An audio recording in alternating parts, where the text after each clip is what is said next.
Guerre en Iran, est-ce que ton portefeuille est prêt au crash? C'est ce qu'on va voir dans cette vidéo.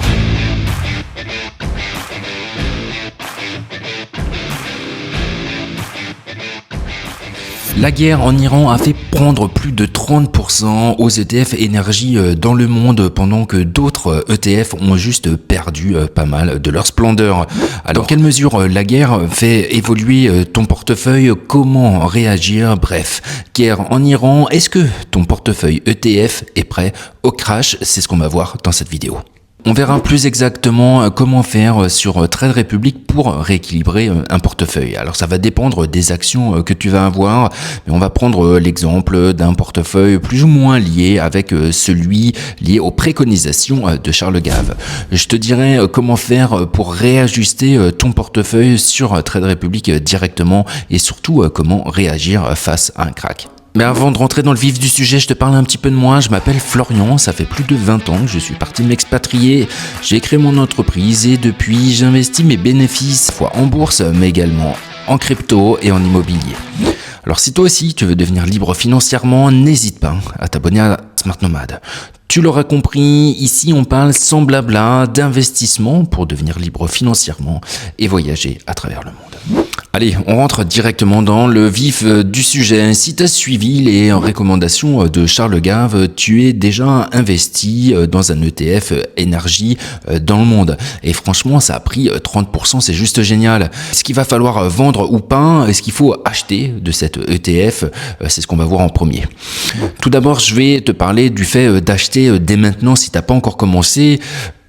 La réponse est pourquoi pas. Après, ne t'attends pas à profiter de la hausse liée à la guerre. Ça a pris déjà 30%, ça ne va pas encore augmenter d'autant. Il y a plutôt à craindre, au contraire, que ça rebaisse. En effet, avec la fin de la guerre ou avec l'ouverture du détroit ou encore avec une forme de récession économique si ça devait durer. Les entreprises consomment de moins en moins de pétrole, du coup le prix commence à baisser, surtout après la baisse de 30%. Ça ne veut pas dire pour autant que tu ne peux pas acheter ton ETF pour commencer à mettre en place ton portefeuille. Par contre, il va falloir le faire en DCA. Le DCA, c'est le Dollar Cost Averaging. En gros, peu importe ton point d'entrée, tu achètes régulièrement le même montant sur le long terme. En effet, c'est la meilleure des stratégies et t'as pas besoin de connaître le point. Il n'y a pas de meilleur point d'entrée, même si c'est bien quand c'est au plus bas. En gros, sur le long terme, ça va pas faire une énorme différence et globalement, mieux vaut commencer à investir de manière régulière et on va dire automatique que d'essayer de déterminer les bas comme les hauts, tout simplement parce que c'est juste impossible. Si tu as déjà, par contre, profité de la hausse, plus de 30%, c'est assez exceptionnel. Donc, ça peut continuer à augmenter, mais ça peut aussi clairement descendre et 30% de gains, c'est vraiment pas mal du tout. Du coup, ce que tu peux faire, donc, c'est rééquilibrer en vendant une partie de ton ETF Énergie Monde.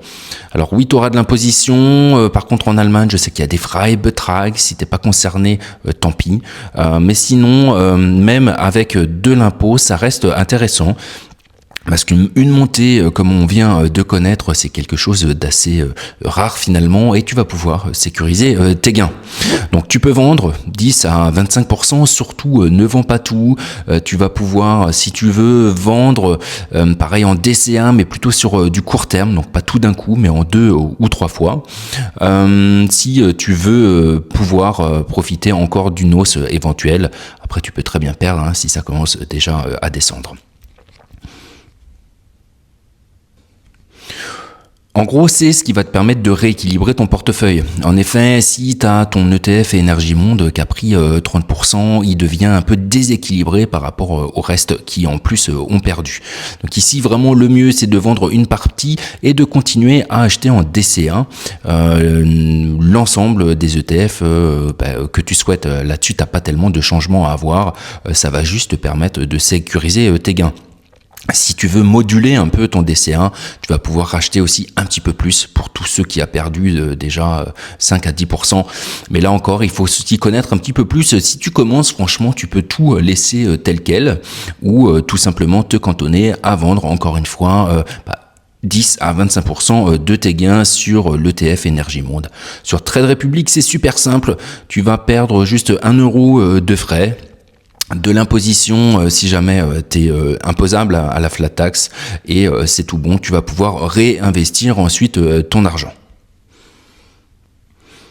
Une autre alternative, c'est tout simplement de ne rien faire du tout. Tu continues à investir en DC1 sans rééquilibrer ton portefeuille. Alors tu risques de perdre une partie de tes bénéfices parce que à un moment donné, ces 30% là, ça va forcément continuer, ça va forcément finir par descendre un petit peu. Mais si tu n'es pas sûr de toi, tu peux encore laisser ça comme ça. Tu verras bien. L'important, c'est de se familiariser avec ces outils et avec la bourse. Et si tu veux en savoir encore plus et utiliser également d'autres outils ou même investir en crypto-monnaie, j'ai créé une formation pour ça. C'est un atelier pratique, c'est complètement gratuit pour toi. Il suffit d'utiliser mon lien en bas en description. Tu pourras me poser en live toutes les questions que tu veux. La seule des conditions, c'est d'utiliser 2 liens de parrainage. Tu vas pouvoir notamment, si tu veux utiliser Trade Republic en utilisant mon lien, tu auras 10 euros directement en action gratuit. Donc franchement, c'est plutôt pas mal. Ou pour la crypto, tu peux gagner 2 fois 50 euros directement en crypto-monnaie avec Bitvavo et Robinhood. En gros, ce que tu dois retenir, c'est que tu peux tout à fait rééquilibrer ton portefeuille. Si tu commences juste à investir, tu peux quand même investir, même s'il y aura de la baisse, tu seras en perte dans un premier temps. Mais le plus important, c'est de mettre en place un DCA qui soit régulier et automatisé. Sur Trade Republic, encore une fois, l'automatisation est super simple. J'en ferai l'objet d'une autre vidéo, donc n'hésite pas à t'abonner. Cette vidéo est terminée, j'espère que ça t'a plu. N'hésite pas à la commenter, liker et à la partager. Pour ma part, je te dis à très bientôt pour une nouvelle vidéo. Allez, ciao!